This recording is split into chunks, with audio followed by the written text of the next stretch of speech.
Super കൺമണി സീരിയലിന്റെ പുതുപുത്തൻ വിശേഷത്തിലേക്ക് എല്ലാവർക്കും സ്വാഗതം. അങ്ങനെ കൺമണി ശ്രീദേവിയെ പഞ്ഞിക്കിട്ട് തന്റെ ഇഷ്ട സ്ഥലമായിട്ടുള്ള ഡിസൈനേഴ്സിന്റെ അടുത്ത് പോയിട്ട് ഇരിക്കുകയാണ്. പിന്നീട് കൺമണി കൃഷ്ണനെ വിളിച്ചിട്ട് അപ്പോൾ നമുക്ക് ശങ്കർ മോഹന്റെ മീറ്റിലും കാണാമെന്ന് പറയുന്നുണ്ട്. ഓക്കെ കൺമണി ലൈവ് വ്യൂ എന്ന് പറയുന്നുണ്ട് കേട്ടോ കൃഷ്ണ. പിന്നീട് ബാലു സാഗറിന്റെ വരവ് അറിഞ്ഞിട്ടാണോ എന്നറിയില്ല, എങ്ങനെയാണ് എന്ന് അറിഞ്ഞില്ല, അവൻ വരട്ടെ, അവന്റെ വരവിനല്ലേ നമ്മൾ കാത്തിരിക്കുന്നത് എന്നൊക്കെ സുമിത്രയോട് പറയുന്നുണ്ട്. ആ സമയം ബലരാമൻ ജയിലിൽ നിന്ന് ഇറങ്ങാൻ പോവുകയാണെന്നോ മറ്റോ ഷൺമുഖം വക്കീൽ അവരോട് സംസാരിക്കുകയാണെന്ന് തോന്നുന്നുണ്ട്.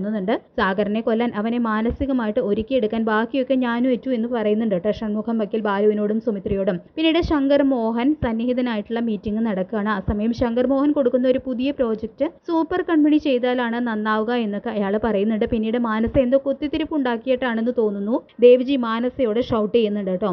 ഡിസൈൻ സെക്ഷനിൽ എന്റെ കയ്യിലാണെന്നും അന്തിമ തീരുമാനം സാഗറിന് പോലും ഇല്ല എന്നും പറയുന്നുണ്ട്.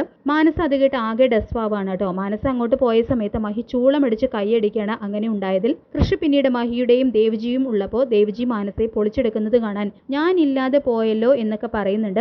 മാനസയുടെ കയ്യിലിരിപ്പ് എങ്ങനെയാണെങ്കിൽ നാളെയും ദേവ്ജി മാനസയെ പൊളിച്ചെടുക്കും, അപ്പം നിനക്ക് കാണാമെന്ന് പറയുന്നുണ്ട് കേട്ടോ മഹി. കൺമണിക്ക് ഇത് കേട്ട് മനോഹരമായിട്ട് ചിരിക്കുന്നുണ്ട്. അവൾക്ക് ആകെ സന്തോഷമുണ്ട്. അവളുടെ പ്രശ്നങ്ങളൊക്കെ ഏതാണ്ട് തീർന്നു വരികയാണല്ലോ അതുകൊണ്ട്.